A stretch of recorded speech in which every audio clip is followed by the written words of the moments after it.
अस्सलाम वालेकुम everyone and welcome back to my CSS journey. आज की वीडियो में मैं आप लोगों को समझाऊंगा कि आपने अपनी पाकिस्तान अफेयर्स का पेपर किस तरह प्रिपेयर करना है। तो ये भी एक कंपलसरी सब्जेक्ट है, इसको भी आपने प्रिपेयर करना है। तो इसकी टेक्निक्स आज मैं आपको इस वीडियो में सिखाऊंगा। तो चलिए चलते हैं अपनी स्क्रिप्ट की तरफ। देखिए, पाकिस्तान अफेयर्स की 100 मार्क्स से ये कंपलसरी सब्जेक्ट है सीएसएस में। तो इस कंपलसरी सब्जेक्ट में एक पाकिस्तान अफेयर्स, दूसरा करंट अफेयर और तीसरा जीएसए यानी जनरल साइंस एंड एबिलिटी। इन तीनों पेपर्स में आपने लाजमी 120 मार्क्स टोटल स्कोर करने। अगर एक पेपर में आपके 35 मार्क्स हो लेकिन आपके ओवरऑल मार्क्स 125 हो तो आपका पेपर पास कंसिडर होगा। तो इसका ये हिसाब चल रहा है इन तीन पेपर का। Pakistan affairs is most important subject in CSS and becomes a scoring one only when you study it strategically, not randomly. तो आपने इसकी ये स्कोरिंग सब्जेक्ट भी है, आपने इसको किस तरह से प्रिपेयर करना है ये एक पूरा एक स्टेप वाइज मेथड मैंने लिखा है यहाँ पर, समझाऊंगा भी। देखिए, सबसे पहले आप लोगों ने सिर्फ इसमें नहीं, हर सब्जेक्ट के लिए आप उसके सिलेबस को क्लियरली अंडरस्टैंड करें, उसको देखिए कि इसमें क्या इंपॉर्टेंट है और क्या इंपॉर्टेंट नहीं है। देखिए, वैसे यहाँ पे लिखे what to study and more importantly what to skip. यहाँ पे मैं सजेस्ट ये करूँगा कि आप कुछ भी स्किप मत करें। बेशक जो क्वेश्चंस बहुत इंपॉर्टेंट होंगे आप उनको अच्छी तरह प्रिपेयर करें, लेकिन मैं सजेस्ट करूँगा कि जो अनइम्पोर्टेंट है, जिसका इम्कान नहीं है आने का, उसको आप तोरली एक बार पढ़ लें ताकि आपके बिलफर्ज अगर वो आ भी गए पेपर में तो आपके पास उसका एक जनरल नॉलेज होगा जिससे आप उसको अटेम्प्ट कर सकेंगे। तो आई वुड सजेस्ट इस तरह से आप इसको अटेम्प्ट करें, यानी इस तरह से आप अपनी प्रिपरेशन करें और कोई भी टॉपिक मत छोड़े। तो आप कोई भी टॉपिक मत जोड़े, सारे कवर कर लें, लेकिन अगर तरजीह आप उनको देंगे जो इम्पोर्टेंट होंगे, जो अनइम्पोर्टेंट है उनको भी स्किप मत कीजिए कि बस ये वैसे भी नहीं आ रहे, इस तरह मत करें। उनको आप तोरली एक बार देख लीजिए ताकि बाद में जब आपको पेपर आ जाएगा, आप क्वेश्चन अटेम्प्ट करने के लिए बैठ जाएंगे तो आपको कोई मुश्किल नहीं होगी उसमें। दूसरा आते हैं timeline understanding. It's a story from decline of the Mughal to Pakistan's current political landscape under the flow. Pakistan affairs अपनी समझना यूँ है कि ये सिर्फ फैक्ट्स नहीं, ये एक कहानी भी है। ये शुरू होते हैं मुग़ल एम्पायर 1853 म्यूटनी 1857 1853 में, भूल रहा हूँ इन दो डेट्स में, 1853 या 1855 57 इस तरह था। जब मुगलिया दौर का ज़वाल हो गया, जब उनकी हुकूमत ख़त्म हो गई मुग़ल दौर, और वहाँ से जब ब्रिटिश ने यहाँ पे कब्ज़ा कर लिया, इंडो पाक सब कॉन्टिनेंट पे अपना रूलिंग शुरू की, तो वहाँ से लेकर 1947 तक ये सारी एक स्टोरी और अप टिल डेट ये चलता आ रहा है।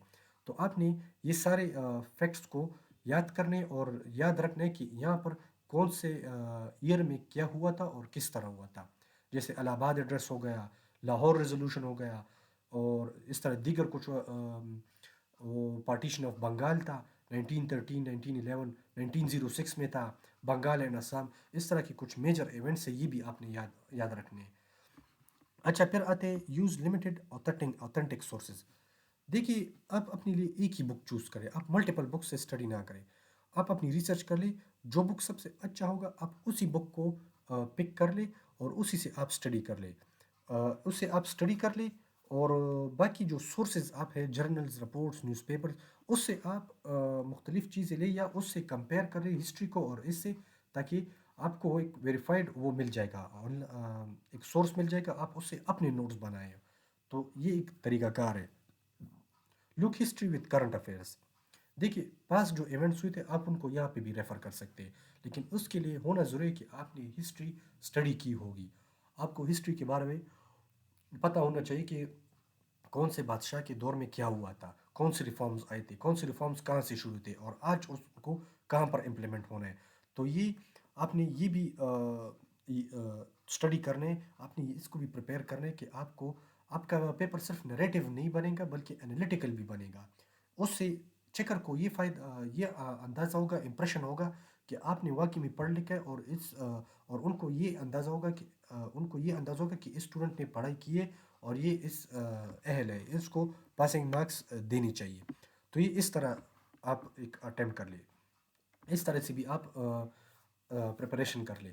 स्टेप 5 में ये है कि आप पास्ट पेपर्स पे प्रैक्टिस कर ले, आपको उनसे अपनी मेमोराइजिंग कंटेंट का भी पता चलेगा, آپ کو کلیئرٹی کا بھی پتہ چلا، آپ کو اسٹرکچر کا بھی پتہ چلے گا، اور آپ you will feel more confident in attempting the paper. دیکھیے جب آپ ایک پیپر رفلی اٹمپٹ کر لیں اپنے ساتھ گھر پہ، تو آپ کو اس سے یہ انداز ہوتا ہے کہ آپ کو ٹائم مینجمنٹ کا بھی انداز ہوتا ہے، آپ کو اپنی پیپر سٹائل کا بھی، رائٹنگ کا بھی اندازہ ہوتا ہے، آپ کو اسٹرکچر کا بھی اندازہ ہوتا ہے کہ آپ نے کس طرح پیپر اٹمپٹ کرنا ہے، اور آپ کو اپنے آپ کا بھی پتہ چل جاتا ہے کہ آپ نے کہاں پر امپروومنٹ کرنی ہے، کہاں پہ آپ ویک ہو اور کہاں پہ امپروومنٹ کرنی ہے۔ تو آپ نے یہ بھی آپ نے ایک یہ بھی ایک پلس پوائنٹ ہے، یہ بھی آپ نے لازمی کرنا ہے کہ آپ نے پیپر کو خواہ مخواہ اٹمپٹ کرنے، چاہے وہ گھر بیٹھ کے ہو یا موک انٹرویو پہ۔ اگر آپ گھر پہ اٹمپٹ کر لیں تو اس کو لازمی کسی ایکسپرٹ سے چیک کروائے، وہ آپ کو آپ کی مسٹیکس آئیڈینٹیفائی کرے گا اور آپ کو بتائے گا کہ یہاں پہ آپ نے یہ غلطی کی ہے اور اس پہ آپ نے کام کر رہے ہیں۔ تو یہ بھی آپ نے اس پہ بھی آپ نے اٹمپٹ کرنا ہے۔ اور دیکھیے اگر آپ نے اگر آپ پاکستان افیئرس چونکہ اسٹڈی کر رہے ہیں، آلریڈی ہم ایک پیپر پہ ہے، تو آپ اس کے ساتھ ساتھ پاکستان کی میپ کو بھی اسٹڈی کر لیں، اس کو سمجھے کہ کہاں پر کون سی چیز کہاں پر ہے یا کس جگہ پر ہے، یا یہ پاکستان کی باؤنڈریز کو سمجھے، اس کے ریور سسٹمز کو سمجھے، کینالز کو سمجھے۔